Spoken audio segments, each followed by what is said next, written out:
அதாவது வாக்குறுதி உண்மையாக இருக்க வேண்டும், கொடுத்த வாக்குக்கு உண்மையாக இருக்க வேண்டும். அதாவது அரசியல் நிரந்தர எதிரியும் இல்லை, நிரந்தர நண்பனும் இல்லை என்று சொல்வார்கள்.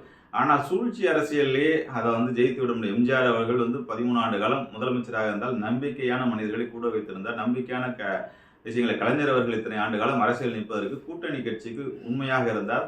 ஒரு தலைவன் திறந்து இருக்க வேண்டும் என்றால் அவன் கூட்டணி நம்மளை நம்பி வந்தவர்களை அரக்கணித்து அந்த சந்தர்ப்ப சூழ்நிலைக்கு உங்களை அரியணையில் ஏற்றியவர்களும் துரத்தி விட்டோம், உங்களுக்கு ஆட்சிக்கு பாதுகாப்பு கொடுத்தவர்களையும் துரத்தி விட்டோம்.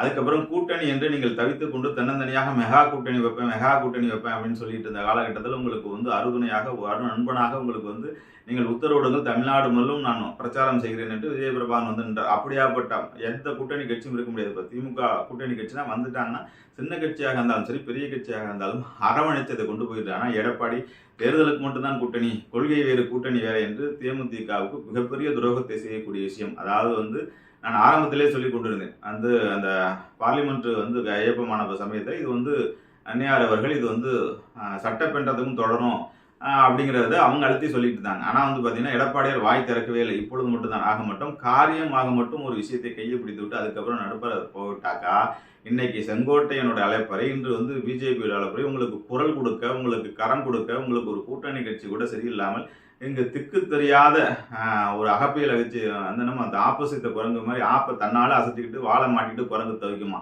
அப்படியாப்பட்ட நிலைமை தான் இன்றைய எதிர்கட்சி தலைவருக்கு இருக்கின்றது. பெயர் சொல்ல விரும்பவில்லை. தன்னுடைய வாளை உண்மையான கூட்டணி கட்சியான தேமுதிகவுக்கும் உண்மையாக இல்லை, தன்னுடைய நம்பி வந்த கட்சிக்காரர்களுக்கும் உண்மையாக இல்லை, எல்லோரையும் பகத்து கொண்டு அதிமுக மட்டும் கையில் எடுத்துக்கொண்டு நான் ஜெயித்து விடுவேன் என்பதற்காக இன்னைக்கு பார்த்தீங்கன்னா பிஜேபி என்கிற மிகப்பெரும் அகப்பையில் சிக்கிக்கொண்டு தவித்துக் கொண்டிருக்கும் குரங்காக தவித்துக் கொண்டிருக்கின்றார் எடப்பாடி அவர்கள். அதை இனிமையாவது கூட்டணி கட்சிக்கு முக்கியத்துவம் கொடுக்க வேண்டும்.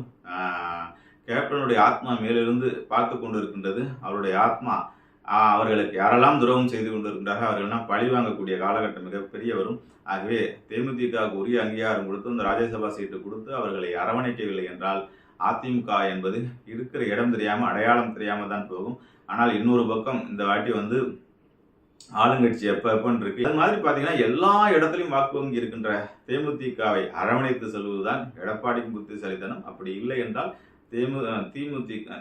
திமுக எப்ப வேணுமானாலும் அரவணைத்து சென்று அந்த கூட்டணியில் அரவணைக்கும் என்பதுதான் உண்மையாக